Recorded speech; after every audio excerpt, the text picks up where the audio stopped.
Good morning and welcome back to Planet Craft. I'm Natalie and today we're going to be doing a little bit of work with the Groovi system. So this is where we can create parchment craft nice and easily. So I have a few supplies with me. I have my light box. I have the club plate mate, which is what you first get when you first join the Groovi club. I have last month's Groovi plate. Now this is going to be interesting to try and get it to pick you up. There you go. So it's very nice. And when you get that, you also get a bit of an inspiration booklet going on. But we won't be using that today. You see, if you've still got your Groovi plates, you definitely want to revisit them. So good morning Mum, good morning Deb, good morning Carol. And I've pulled out a little embossing tool, some tumble dryer sheets. I am a Groovi fan, I'm a very secret Groovi fan, but I thought I would finally bring it on stream. I have a spare piece of mylar, so if you've been cutting some stencils and you have an offcut, then you can use that to kind of protect the parchment from your hands. So I do tend to have a piece to hand in there. I have some Groovi tabs so that I can actually stick my work to my plate mate if I want to. And of course we have our parchment. So let's get started. So I've been a Groovi fan since probably the first lockdown now. But before that I originally started in traditional parchment craft. So I was always the one to use the white gel pen rather than trying to do the dip pen. Dip pen didn't like me very much. So what we can do is we can pop that onto our plate mate. I'm going to grab a Groovi tab. Now when you are working with your Groovies, you want to make sure that you can read the logo and not what you're embossing. Let's get these out of here.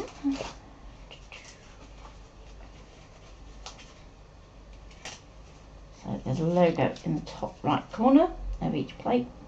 So as long as you can read that saying Groovi, you're good to go. So let's just pick this up.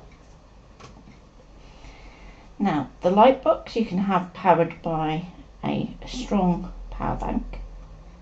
So you're going to want something that's got quite a bit of oomph if you want to be portable. Well, I've just got mine into a USB power socket. I'm just going to grab another one of those.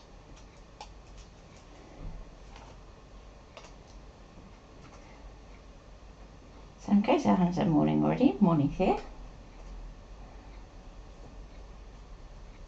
Okay, so with that done, just going to move that one out of the way for now.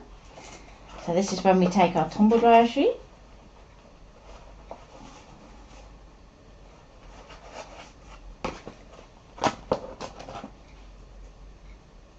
And we're going to literally take that over the top. There. And that's going to help your tool slide over your parchment.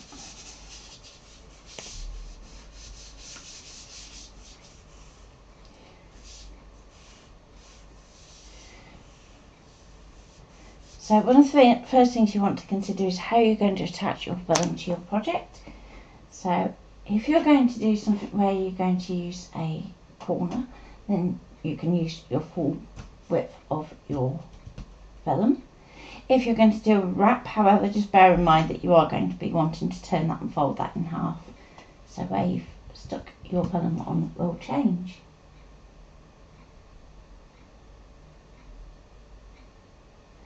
Yeah, that's the only problem with the tracing is I will admit that I have a shaky hand at best at times. So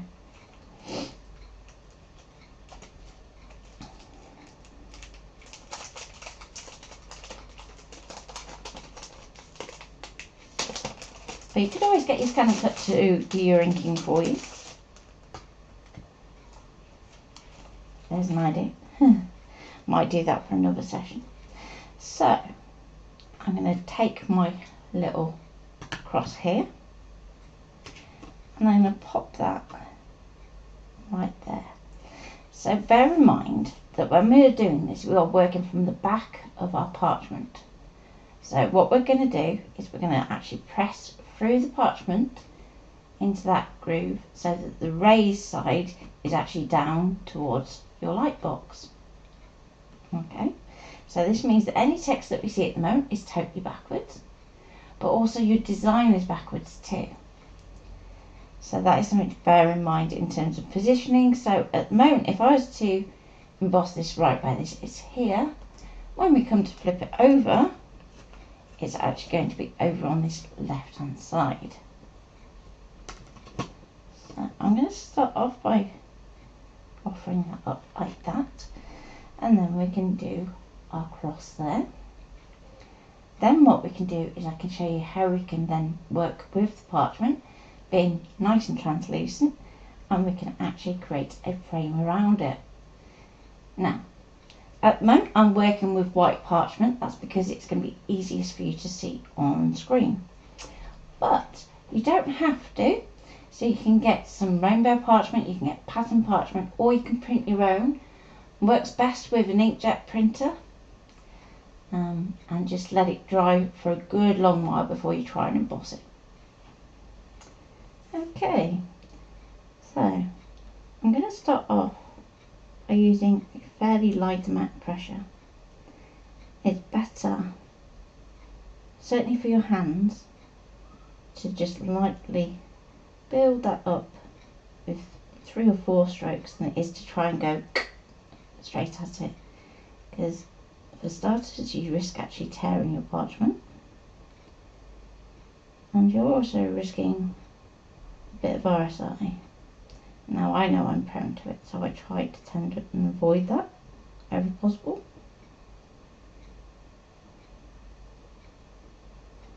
I have also got a grip on my embossing tool just to try and stop me getting quite so tense with the tool.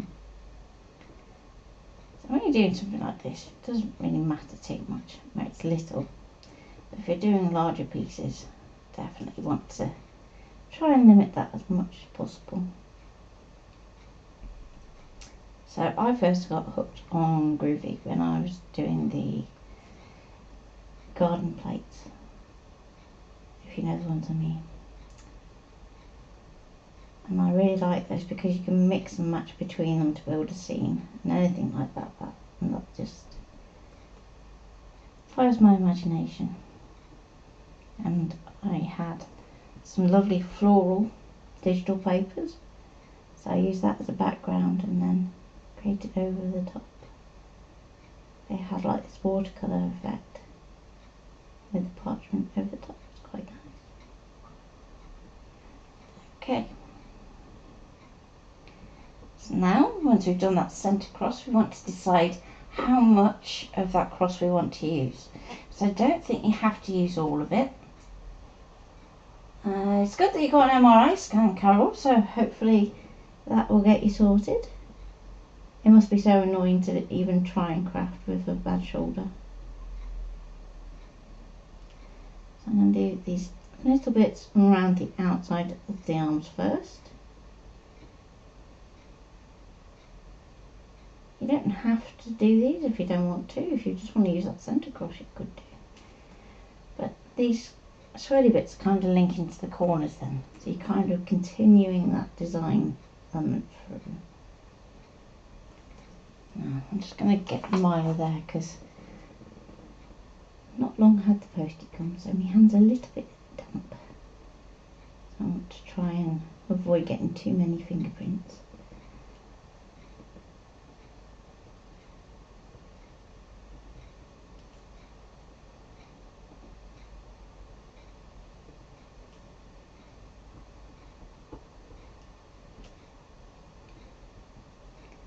So just work your way around.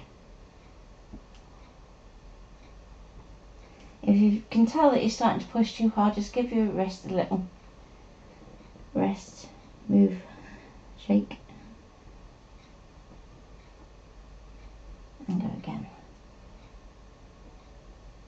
it shouldn't hurt. So if you're feeling any pain, just stop for a moment and then reassess what you want to do. So now that we've got our swirly bits around the actual cross section, we can then go, well, how much of that do we want to extend outwards? So I'm thinking it would be quite nice to just go up to this point here, which then means that if I'm going to halve this bit, you want half of this one. So you go to the next natural cut off point over here and over here, and you're going to want to do half there.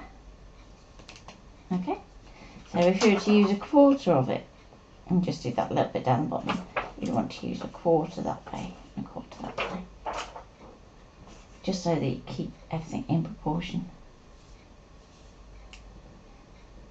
So let's go down to this halfway point down here.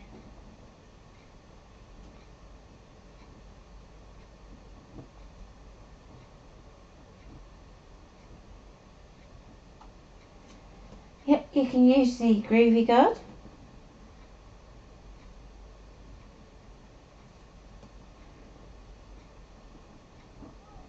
It's also a useful tool for when you're drawing as well. So if you're finding that you're getting lots of pencil smudges, you can use your Groovi guard or Milo like I am here.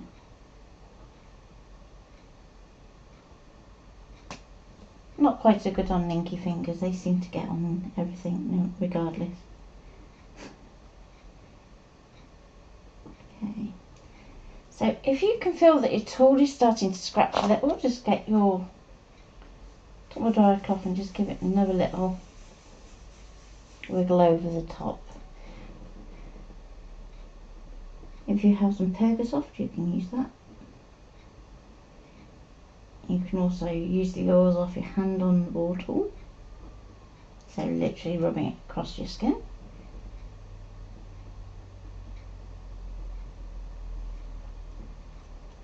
Okay, so I want to go about halfway over here.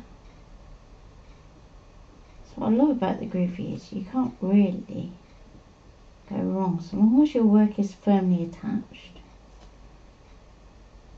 You watch famous last words. I'm going to take that one and down.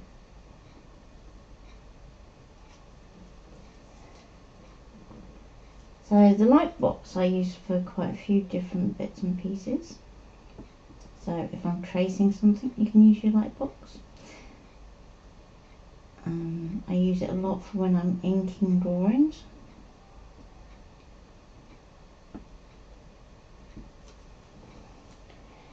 Okay, so I think just do this one last swirl here. Goes a little bit too tall, but it'll do. So there's our first bit. We've got a little cross there. Now, you might go, I really like the text where it is, but you might also want to give them a little wiggle. So I'm going to temporarily release my Groovi tabs.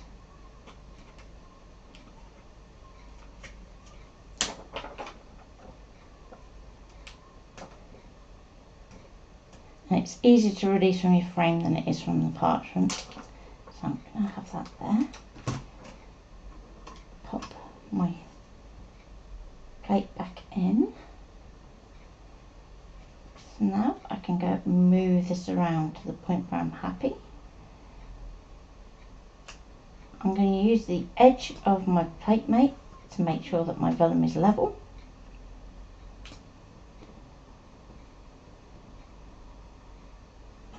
I can also use the design up here as well. So I'll soon see if something's slightly off. And you can attach it down to your light box. It doesn't always work because obviously the plate has a tendency to move. I think my tumble dry sheets are past the sell by dates now. These have been going since 2020. I Ironically, I should actually be allergic to them too, but we won't go there. I only just looked at the ingredients and got, oops, oh well. Definitely use a right. Oh dear. So I'm going to trace my text.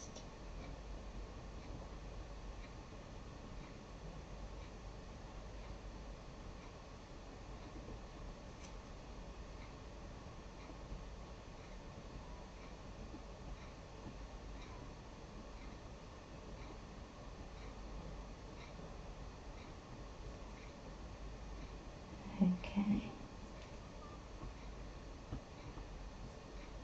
So I'm going to start off by doing my first word, and in this case it's all joined up, so you kind of have that settings set for you, or the spacing set I should say.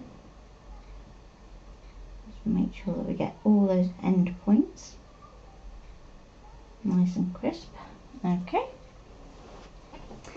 And at this point you might go, well actually I don't like that that text is so spaced out. We can actually move it around a little bit. So lift that up. And then we can go, actually let's nest these in there. And we can actually bring that closer together.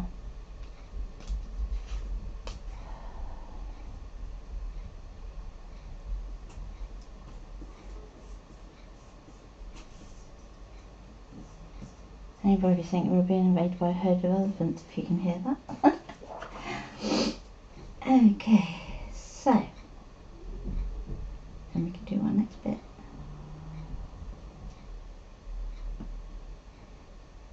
The other reason that we move the tabs from the frame rather than the vellum is it's a good reference point as to which side of the vellum you're working on. Believe me, there's nothing worse than going, okay, I'll just put that there, and then you realise that half of your embossing is pointing one way and half's pointing the other. It can be a good way of reversing some designs, but not so good for text.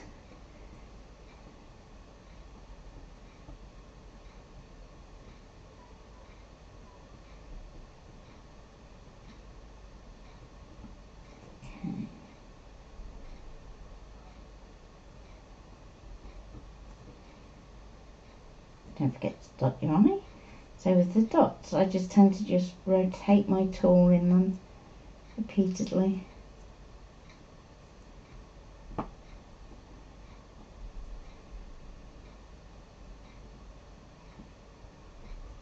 Let's check all the way around your lettering.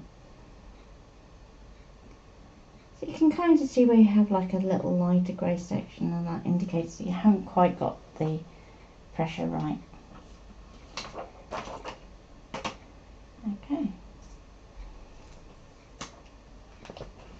Let's unpeel that.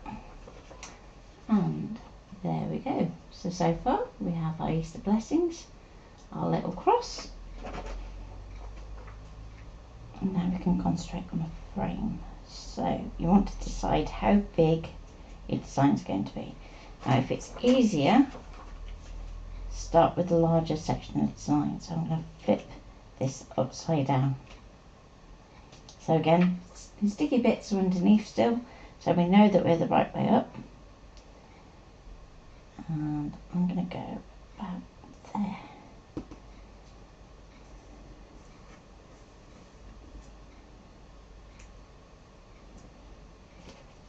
Okay, now we can trace our corners.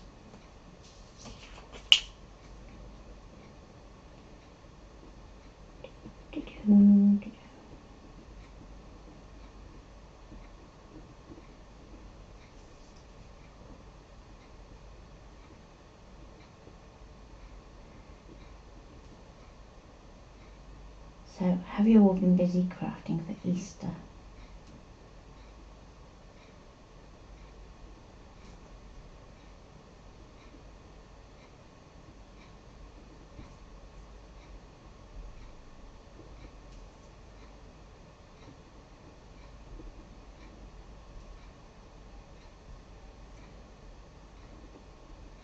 So what I tend to do is I'll literally go from one end to the other and back again, just so that I'm getting right to these end points.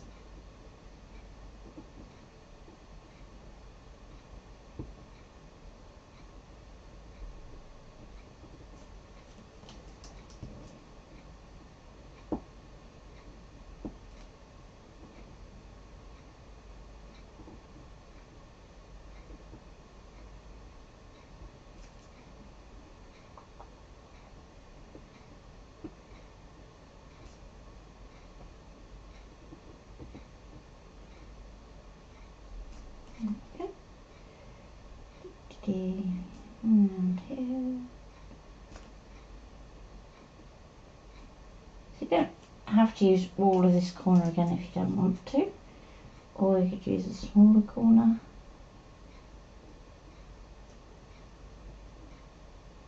But these are quite easy to follow, so nice size to work at. Okay, so now we have the flips design here, so we can do that. And if you find it easier, just rotate that around and we stick your tabs.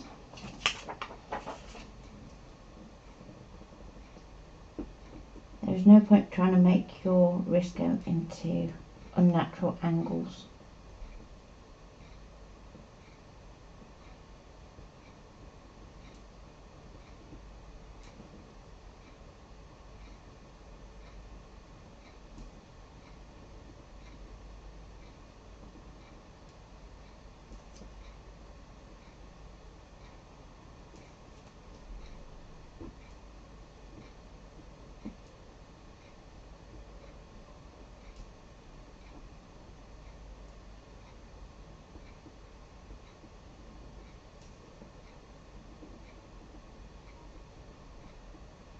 So let me know in the comments if Groovi is like something you'd like to see more of in streams.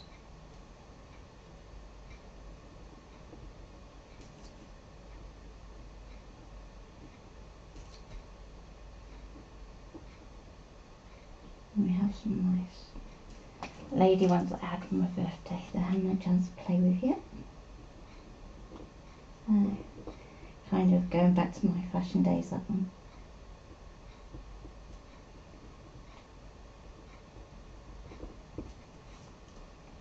So I started a drawing that I'm going to then overlay these denim dresses onto, which would be really funky.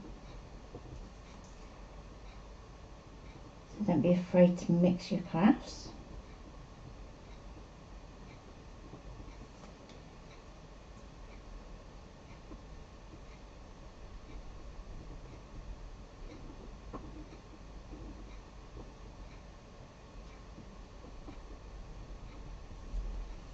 Okay, so now that I've done that bit, I can flip it round and we can do the other corner.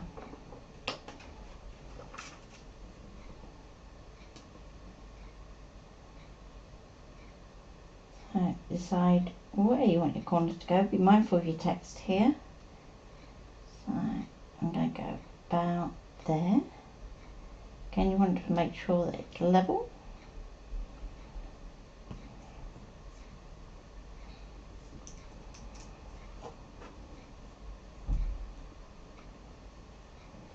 And I'm going to look at this distance here between the cross and the border, and I'm going to try and replicate that there.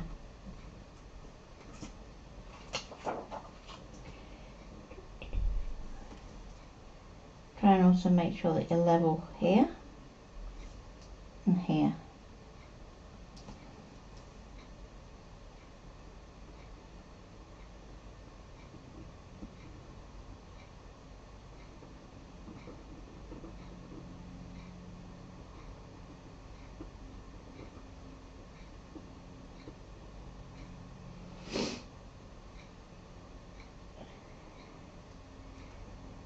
Okay, yeah, we can certainly do some more Groovi.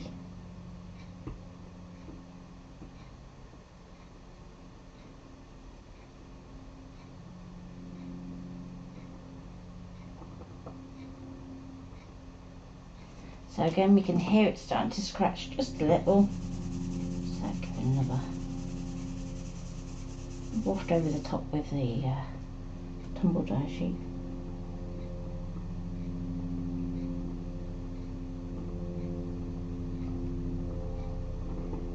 I mean, that's there to make your life easier too. So it lubricates the tool, so it moves across rather than feeling like you're getting against the tide.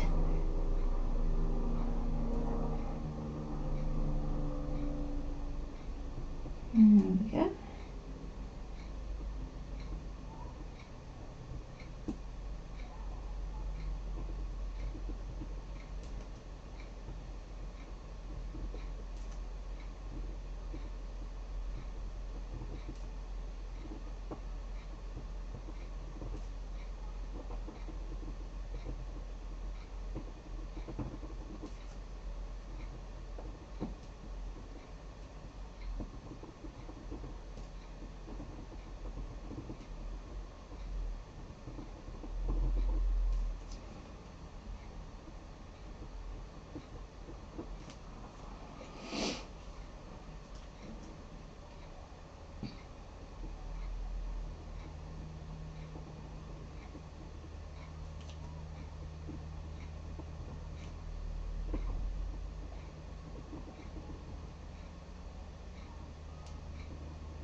Nearly there.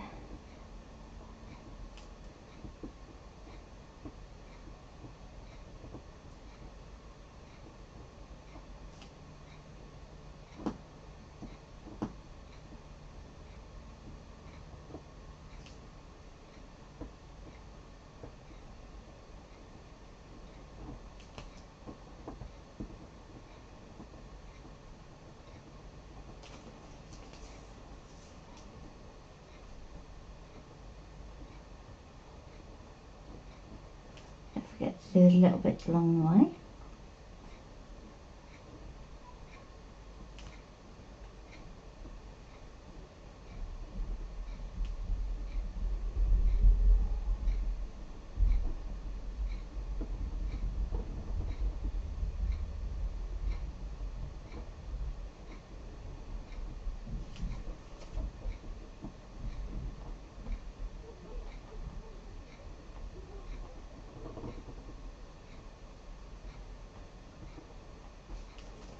There we go.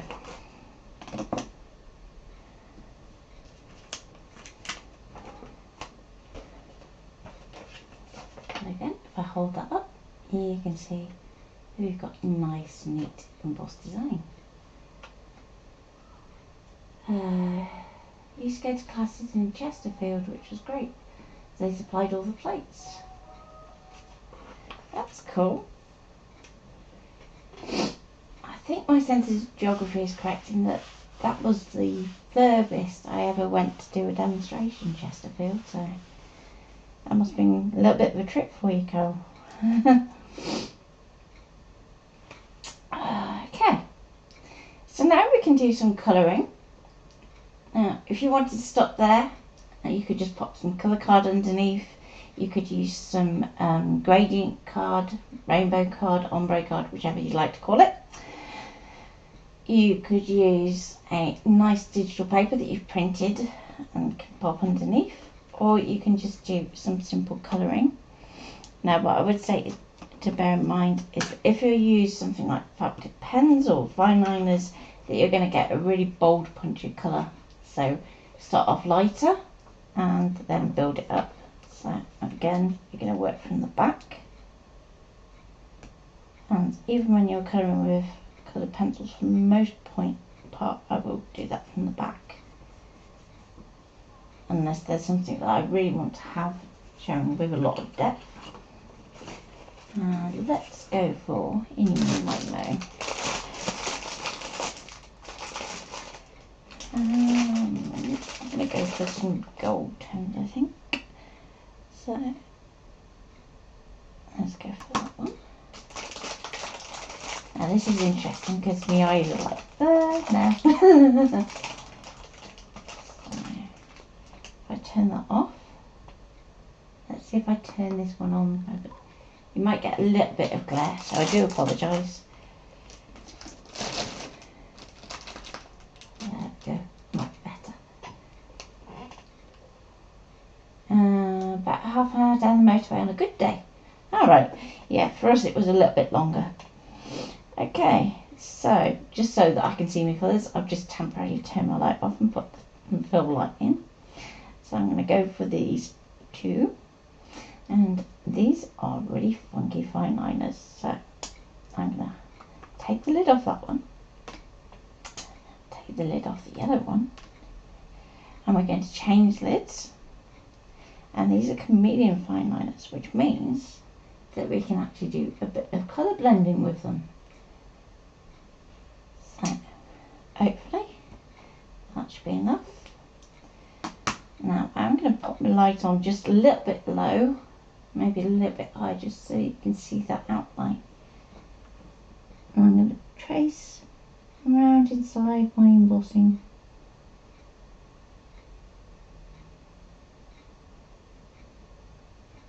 And as you can see, it's starting off with that first colour, and then it's going to start blending into our yellow. Now when we come to this section here, try and go across so the colour blend happens across your cross. Like so.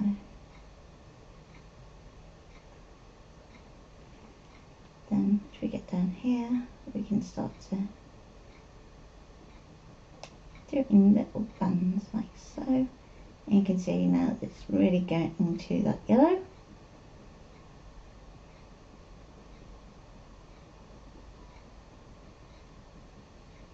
So you'll be thinking this is really strong, but then when we flick it over, you can see it's going to soften that colour out.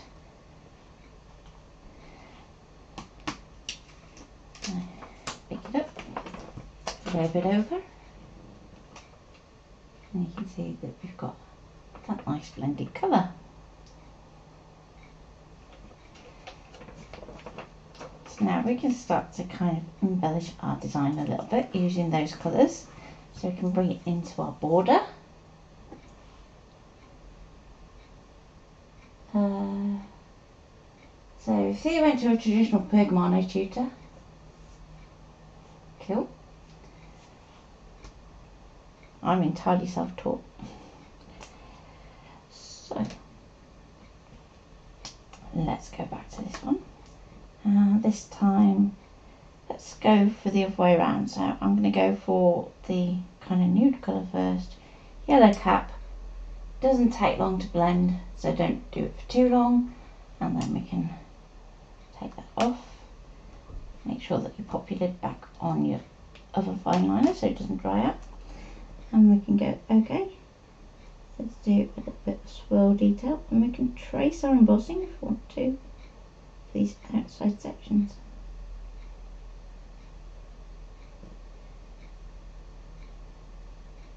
Now even if you don't have the steadiest hand, you'll find that you should be able to stay in your lines because you've got that embossed groove in your parchment.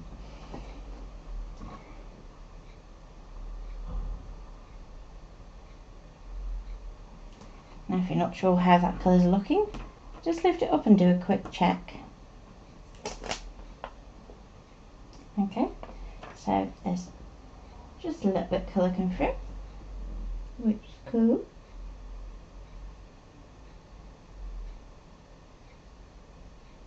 Now you can always go back and just redo these bits of embossing if the colour's too strong. You're going to make that embossing kind of a bit more over the top. I'm working my way up. Just be careful on that one, because you have two lines that are close together.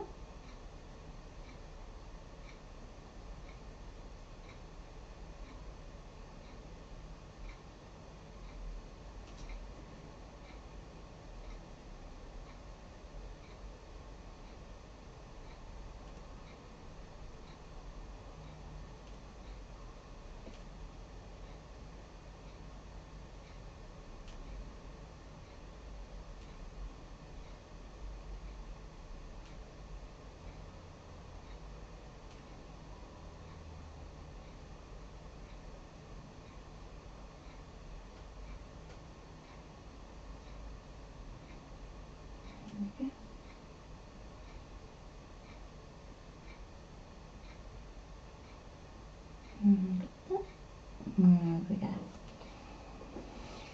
So now when it comes to the corners, we can still do the same kind of approach, but we don't have to do every single line. So if you just want to focus on like the main stems, you could do. If you want to go the other way and just do the smaller little curly bits, you could do. So I think that's what I'm going to do. Now this is still coming out quite yellow, but eventually as it moves around, it's going to start to change back to that kind of nude colour.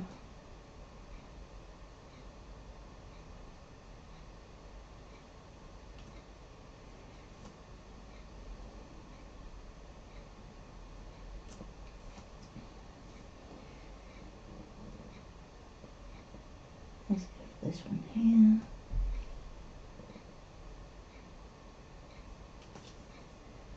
There we go.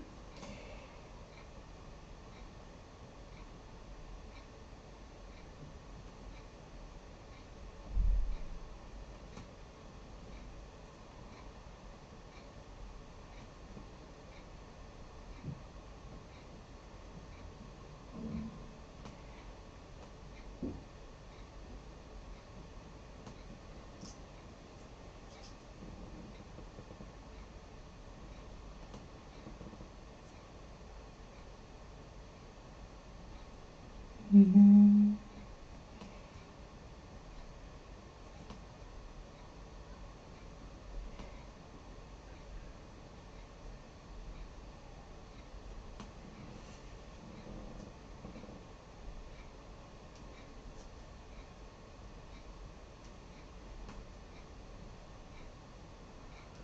You don't have to do them all the same if you don't want to.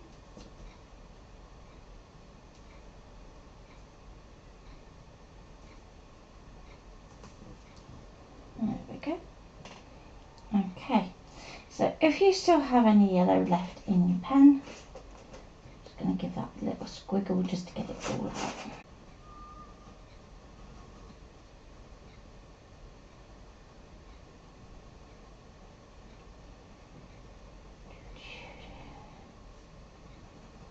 Just want to try and get back to that nude colour. There we go. And then we can do our text if we want to.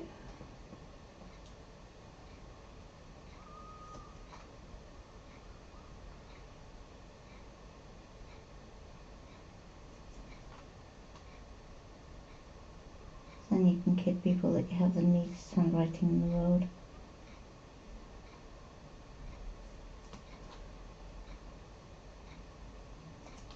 Okay. Follow it around. Take your time.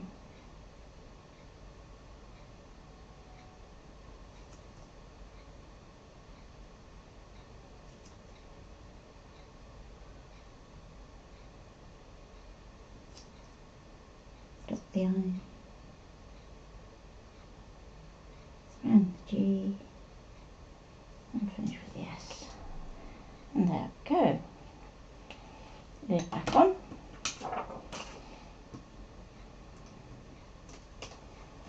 Let's flip that over and have a look. So if I turn that off, you still can't quite see it. Let me see if I can make that a little bit easy for you to see. I'll pop that underneath. So you can see we've got the hints of colour to your embossing, but it's really quite subtle because you've got that embossing over the top.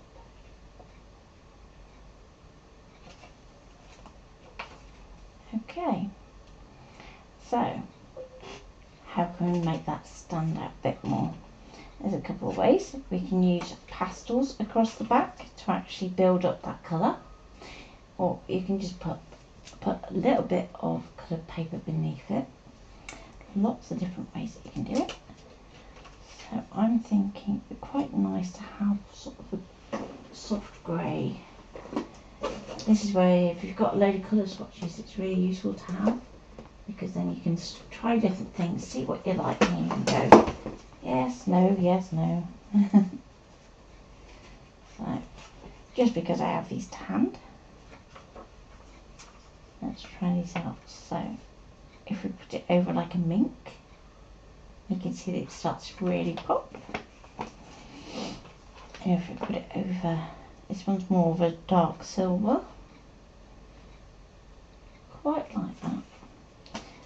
Or we can even go from nice beige.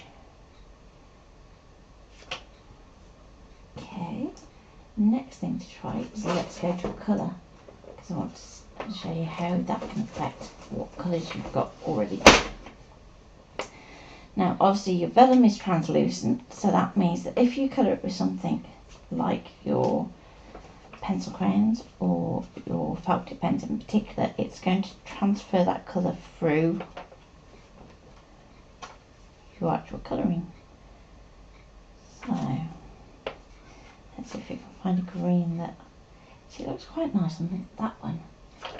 So let's turn that over, put the others to one side, and like so, and we can actually create that as a little bit of a topper. So that's looking good. Then all you need to do is just create a little corner, and then we can actually use that as a topper. So grab your ruler. I'm going to measure my frame plus about 1 centimetre each side. So I want about 11 centimetres width and about 11 centimetres long. I did a pretty good job of keeping it square. Probably best you don't assume, always measure.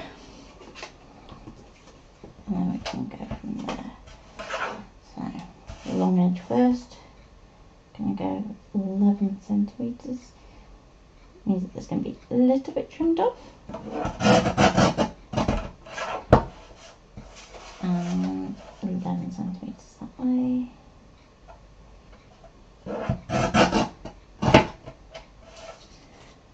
Like so.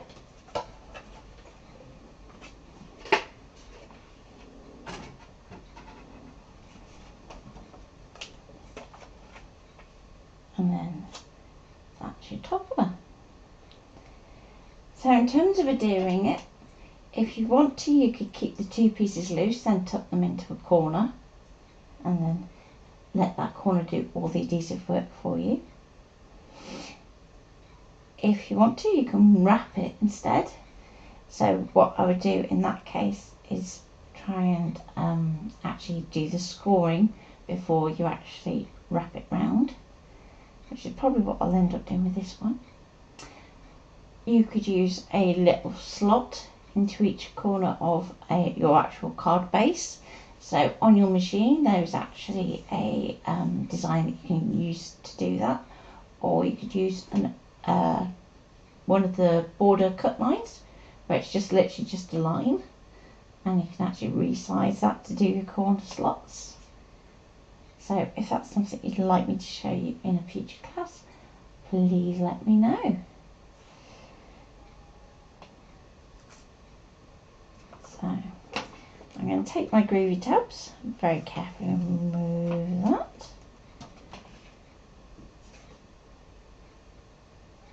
And this time I'm going to pop them onto my background.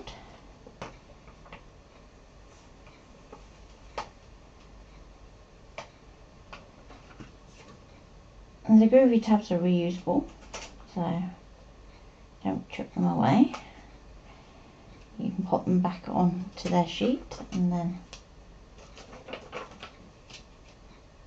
you can use them again. So let's get this centered.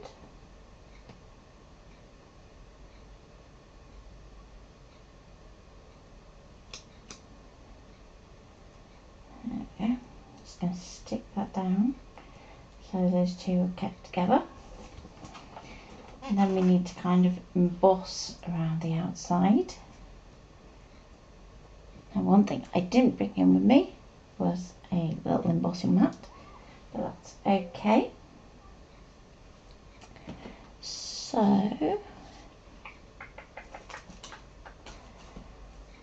I would normally score this first.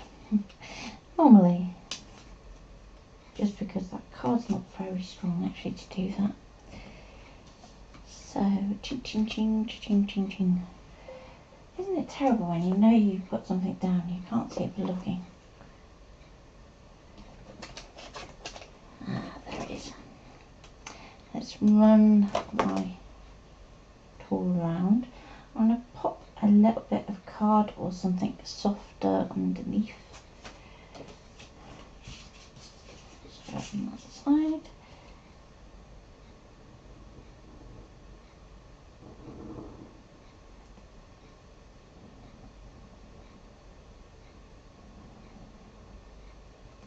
Like so.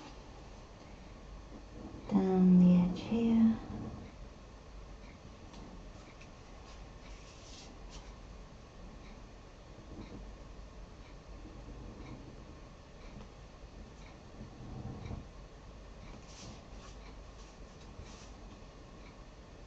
Don't rush because you want this score line to be on the outside of your card, so you don't want to accidentally slip if you can help it. Okay, I'm going to peel off one of my tabs first. Let's stick that one down there. Peel that one off and stick that there. Then we can join up those lines. Like so.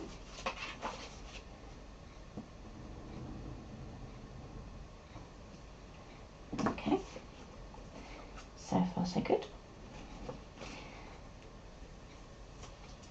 Let's take those off now. I'm just going to stick them to the side of my light box for a moment. Okay, so we have our scored outline, and I'm just going to trim that really loosely around the outside.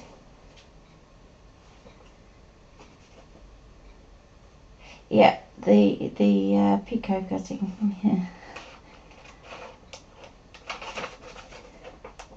I used to like doing like the internal little sections.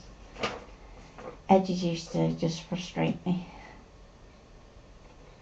So I'm going to cut it diagonally on the corner, but if you have a look here, you want a gap between where your score line is and that corner there.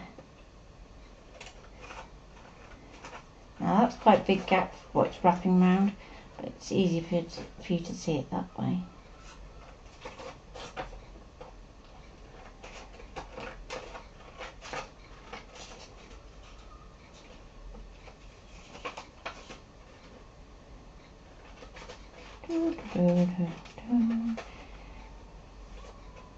Thankfully, it doesn't have to be neat. Okay.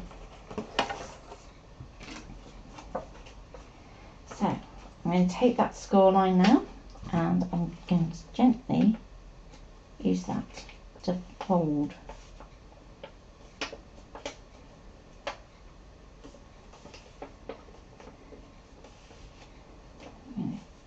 Do a nice crisp fold, and we're going to open it back up, and we're going to do the same to the next section here.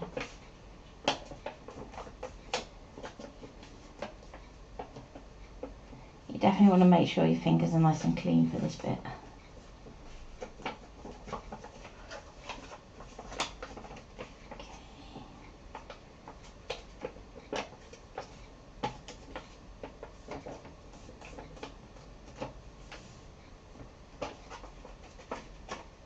And we're nearly done. Then you'll have your first Groovi topper project that you can refer back to on YouTube. So one of the questions we most get asked is, like, how do you tap? And this is quite a good way for most projects. So now that we have that, like so, we can just snip in. Stay inside the score line so that you're not interfering with this corner here.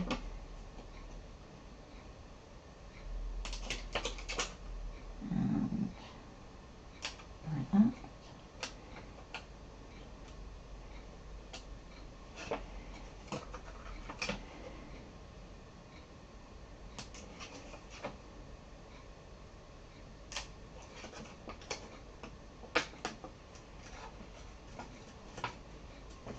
Last one. And that one.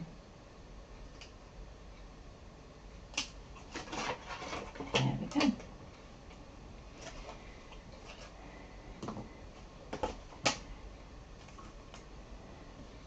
So now we can pop our card in.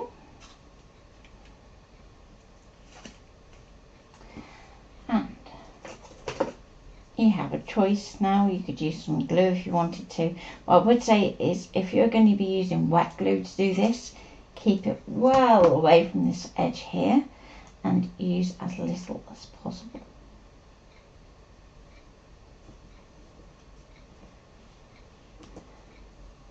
So other options you could use, you can get vellum specific adhesive in terms of both dry adhesive and wet adhesive,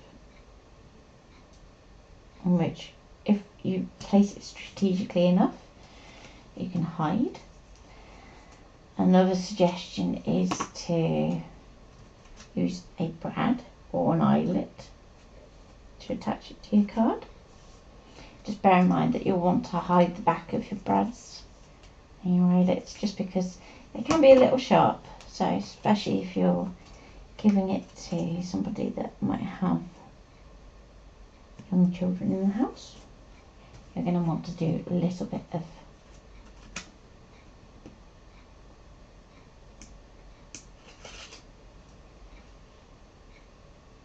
tidying to make it safe. Yes, I like shading too. I love doing flowers.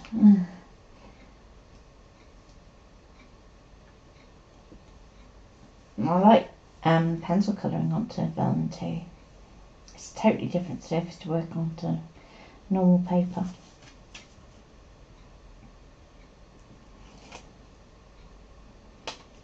You know, when you have those moments you think, I did put that round the right way when I did that folding, didn't I? Yes, I did. That would have been a humdinger moment, wouldn't it? Okay. Come on, hope you can miss a bit of tape. There we go. So now when we come to do this one, you want to first of all kind of offer it up like that. But if you're getting these little kicky outfits here, just take the time to just do like a double angle. Nobody's going to see how this looks on the back anyway.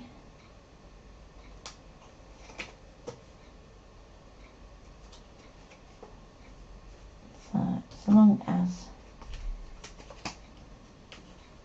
everything folds nicely, we can go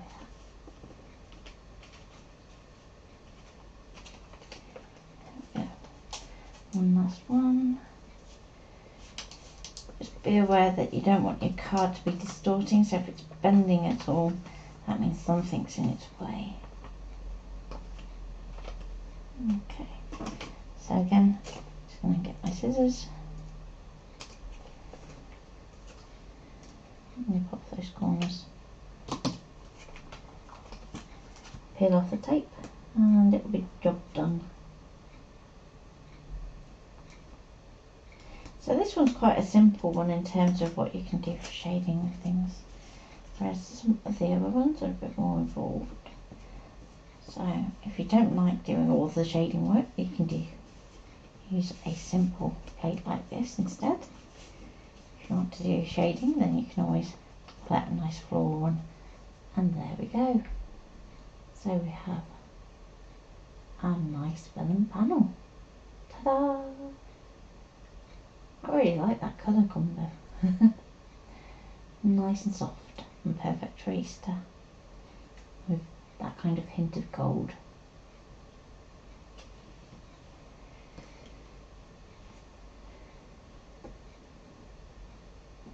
And thank you, Thea. So yes, I will do a few more classes then on using things like coloured pencils on vellum, as well as concentrating on the shading side of things too. So I hope you've enjoyed that today, and tomorrow we've got a bit of kids crafting going on, so it's going to be fun and hopefully might get to cut some foam, because foam we haven't done in a while on this kind of cut. But I also want to show you how it works on the silhouette, because that's where you see the difference between the scanner cut and the silhouette really, really vividly.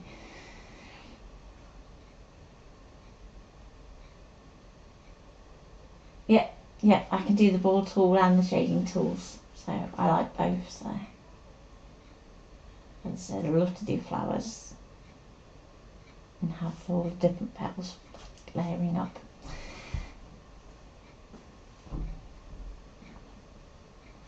And thank you, Linda.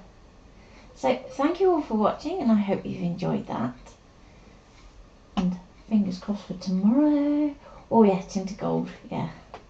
Mine's long since gone, but I have got some Winsor & Newton one here that we can try, so that could be a fun one to do.